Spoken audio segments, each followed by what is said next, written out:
এখন আমরা আলোচনা করব ক্রনিক প্যানক্রিয়াটাইটিস নিয়ে। ক্রনিক প্যানক্রিয়াটাইটিসটা কি? এটা ক্রনিক ইনফ্লামেটরি ডিজিজ কেন হয়? ফাইব্রোসিস এবং ডিস্ট্রাকশনে এক্সোক্রাইন প্যানক্রিয়াটিক টিস্যু। ডায়াবেটিস মেলাটাসটা হয় কেন? অ্যাডভান্স কেসের ক্ষেত্রে হয় কারণ স্ট্রেস অফ ল্যাঙ্গারাস এখানে ইনভলভ থাকে। এবং প্যাথোফিজিওলজির ক্ষেত্রে এখন আমরা দেখব প্যাথোফিজিওলজি কি 80% ক্ষেত্রে ওয়েস্টার্ন কান্ট্রিতে হয় কারণ অ্যালকোহল মিসইউজের কারণে হতে পারে। সাদার্ন ইন্ডিয়ার ক্ষেত্রে ক্রনিক ক্যালসিয়ামিক প্যানক্রিয়াটাইটিস ডেভেলপমেন্ট করে, যেটা নন অ্যালকোহলিক। এর কী হতে পারে? ম্যালনিউট্রিশনের কারণে হতে পারে, ডেফিসিয়েন্সি হতে পারে টেস্ট এলিমেন্ট এবং মাইক্রোনিউট্রিয়েন্টসের কারণে হতে পারে, এবং ক্যাসোবা এরা কনজামশনের কারণে হতে পারে। এবং এবার আমাদের ক্ষেত্রে কী আর কি কত হতে পারে? টক্সিক মেটাবলাইট যেমন alcohol, tobacco, hypercalcaemia, chronic kidney disease. এটা হতে পারে ট্রপিক্যাল এবং এরা আর্লি লেট অনসেট টাইপসের কারণে হতে পারে। যেটি কেন হতে পারে? হেরিডিটারি প্যানক্রিয়াটাইটিস, এরা স্প্রিং মিউটেশন এবং এটা অটোইমিউন কেন আইসোলেশন করে, মাল্টি অর্গান প্রবলেম। রিকারেন্ট এবং সিভিয়ার প্যানক্রিয়াটাইটিস কী হতে পারে? রিকারেন্ট প্যানক্রিয়াটাইটিস এবং পোস্ট নেক্রোটিক। অবস্ট্রাকটিভ কেন? ডাক্টাল অ্যাডিনোকার্সিনোমা, ইন্টারডাক্টাল পেভিলারি মিউসিনাস নিউপ্লাসিয়া এবং প্যানক্রিয়াটিক ডায়াবেটিস এবং স্পিন্টার অফ ওডি স্টেনোসিসের কারণে হতে পারে। এখন আমরা এরা প্যানক্রিয়াসে কী কী ক্লিনিক্যাল ফিচার প্রেজেন্ট করবে? প্রথম, ক্রনিক প্যানক্রিয়াটাইটিসের ক্ষেত্রে কাদের ক্ষেত্রে তারা মিডিলেস অ্যালকোহলিক ক্ষেত্রে থাকে, যাদের ক্ষেত্রে পেইন ডেভেলপমেন্ট করে 50% পেশেন্টের ক্ষেত্রে আগেই একই প্যানক্রিয়াটাইটিস হলে সেখানে ক্রনিক প্যানক্রিয়াটাইটিস চলে যায়। প্রথম কী করতে পারে? প্রথম পার্মানেন্ট প্যানক্রিয়াটিক এবং এবার কী হয়? পার্মানেন্ট প্যানক্রিয়াটিক ড্যামেজ হয়। এর সাথে কী থাকে? স্লো প্রোগ্রেসিভ ক্রনিক পেইন থাকে এবং এর সাথে কী থাকে? 40% কোনো পেইন থাকে না এবং কোনো পেইন থাকে না, পেশেন্টের কি ডায়রিয়া থাকতে পারে। পেইন কী হয়? প্রেশার বেড়ে যায় এবং প্যানক্রিয়াটিক ডাক্টে প্রেশার বেড়ে যায়, পেইন হয়। এবার কী হয়? এরা প্যানক্রিয়াটিক নার্ভ এখানে ইনভলভ থাকে এবং এখানে ইনফরমেশন হয়। পেইনটা কী হতে পারে?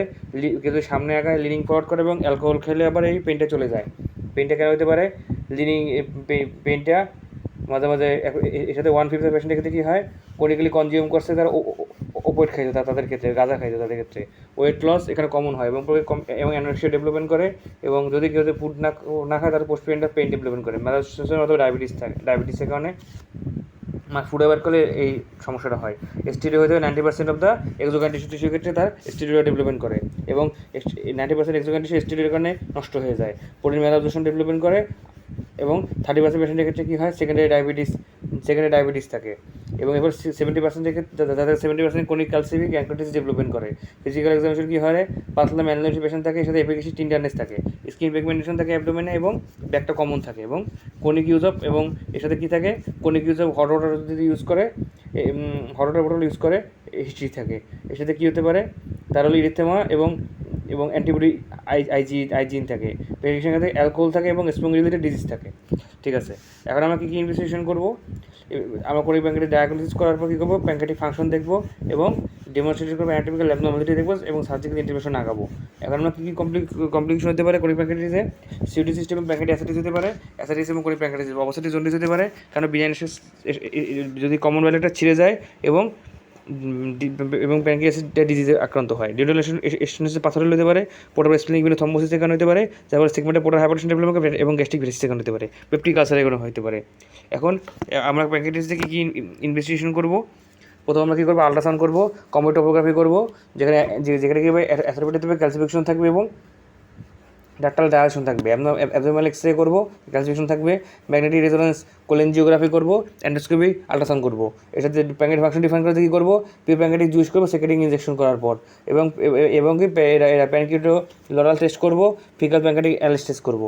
তার টেস্ট কেন করবো? ম্যাগনেটিক রেজোনেন্স কোলেনজিওগ্রাফি বা এমআরসিপি করবো। প্রথম এখন আমরা এটা ক্রনিক প্যানক্রিয়াটাইটিসে কীভাবে এখন আমরা ম্যানেজমেন্ট কেমনে করবো? কী করবো? অ্যালকোহল মিসইউজ, অ্যালকোহলটাকে আমি অ্যাভয়েড করবো যাতে করে ডিজিজটা না হয়, এবার পেইন কমবে। এবার কী করতে হবে? আবার আমরা কীভাবে ইন্টারভেনশন করবো? প্রথম কী করবো? ডায়ালেশন করবো, স্টেটিং করবো প্যানক্রিয়াটিক ডাক্ট স্ট্রাকচার, রিমুভার করবো ক্যালসিগুলি, ড্রেনেজ করবো সিউডোসিস্টার, সার্জিক্যালি কী করবো? পাশের প্যানক্রিয়াটিক রিসেকশন করবো এবং কেটে ফেলবো, প্রিজার্ভিং করবো ডিউডিনামটা, প্যানক্রিয়াটিক জিজোস্টমি করবো। পেন রিলিভ করার জন্য আমরা এনএসএ ড্রাগ দেবো, এনএসএটি দেবো, এর সাথে কী দেবো? সিবিআর। এবার কী করবো? আনলিমিটেড ন্যাচারাল পেইনটা রিমুভ হবে এবং মাঝে মাঝে উপরেও দেবো, পেন রিলিভ করে দেবে। কিন্তু সমস্যাটা হলো এডিকশনের চান্স আছে। অ্যানালজেসিক দেবো, প্রেগাবলিন দেবো, ট্রাইসাইক্লিক অ্যান্টিডিপ্রেসেন্ট দেবো লো ডোজে এবং ওরা প্যানক্রিয়াটিক এনজাইমগুলো কী প্যানক্রিয়াটিক এনজাইম যদি সাপ্লিমেন্ট দেবো যেটা প্যানক্রিয়াটিক সেকশনটা কমাবে এবং রেগুলার অ্যানালিসিস করবো যার ফলে এটা ক্রনিক প্যানক্রিয়াসটা কমে যাবে। পেশেন্টে কী করবো? অ্যালকোহল থেকে অবশ্যই দূরে থাকতে হবে এবং যাদের ক্রনিক পেন আছে তাদের ক্ষেত্রে কনজারভেটিভ ট্রিটমেন্টে কাজ হয় না। এবং সার্জিক্যাল এবং এক্ষেত্রে কী করবো তাদের সার্জিক্যাল অ্যান্ডোস্কোপিক প্যানক্রিয়াটিক থেরাপি দেবো। সিলেক্ট ফ্যাকশন নিউরোলাইসিস হতে পারে যদি লং লাস্টিং পেইন নিউরোলাইসিস হতে পারে। এই জন্য কি পেন রিলিফ এক্ষেত্রে কী হয় লং লাস্টিং পেন রিলিফ হয়। এবার এক্ষেত্রে কী করতে পারে আমরা পেশেন্টে এমআরসিপি করবো, যেটা সার্জিক্যালি বা অ্যান্ডোস্কোপিক্যালি। মাঝে মাঝে ক্ষেত্রে কি এমআরসিপি করলে দেখা যায় সার্জিক্যাল অ্যান্ডোস্কোপি এটা অ্যাবনর্মালিটি পাওয়া যায় না। কিছু কিছু ক্ষেত্রে করতে পারে সার্জিক্যালি অ্যাপ্রোস্কোপি প্যানক্রিয়াটোমি করবো। কিছু কিছু পেশেন্টের ক্ষেত্রে কী করবো, এটা অবসরের পর কিছু পেশেন্টের ক্ষেত্রে আবার পেইন হতে পারে। এক্ষেত্রে যাদের আবার ডায়াবেটিস আছে তাদের কন্ট্রোল করাটা অনেক সমস্যা হয়ে যায়। এক্ষেত্রে তাদের হাইপোগ্লাইসেমিয়ার চান্স থাকে এবং এক্ষেত্রে মর্টালিটি হওয়ার চান্সটা অনেক বেশি থাকে এই ক্রনিক প্যানক্রিয়াটিসের ক্ষেত্রে। এই জন্য পেন রিলিফের ক্ষেত্রে আমরা বেশি করে থাকি এনএসআইডি অ্যানালজেসিক প্রেগাবালিং বা ট্রাইসাইক্লিক অ্যান্টিডিপ্রেসেন্ট দেওয়ার চেষ্টা করবো। এখন ম্যালাবজেশন, এখন এক্ষেত্রে কী করতে পারে তাদের ডায়েটারি ফ্যাট রেস্ট্রিকশন করবো, supplementary mid chain triglyceride therapy দেবো অথবা দেবো। এটা দিকে দেবে ওরাল প্যানক্রিয়াটিক এনজাইম সাপ্লিমেন্ট দেবো, আর একটা এরা পিপিআই দেবো যাতে করে ডিউরেনাল পেসে ঠিক থাকে, প্যানক্রিয়াটিক এনজাইম অ্যাক্টিভিটিটাও ঠিক থাকে। এখন আমরা কমপ্লিকেশন কেয়ার ম্যানেজমেন্ট করবো, সার্জিক্যাল অ্যান্ডোস্কোপিক থেরাপি দেবো এবং সিউডোসিস্ট এবং প্যানক্রিয়াটিক অ্যাসাইটিস এবং কমন বাইলেটারাল ডিউরেনাল সিস্টেম ঠিক করার জন্য। এখান থেকে কী দেবো পোর্টাল হাইপারটেনশনটা ঠিক করবো।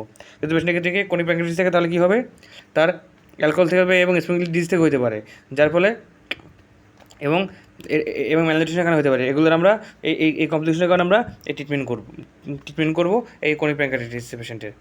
তাহলে এখন আলোচনাটা এতটুকুই ছিল।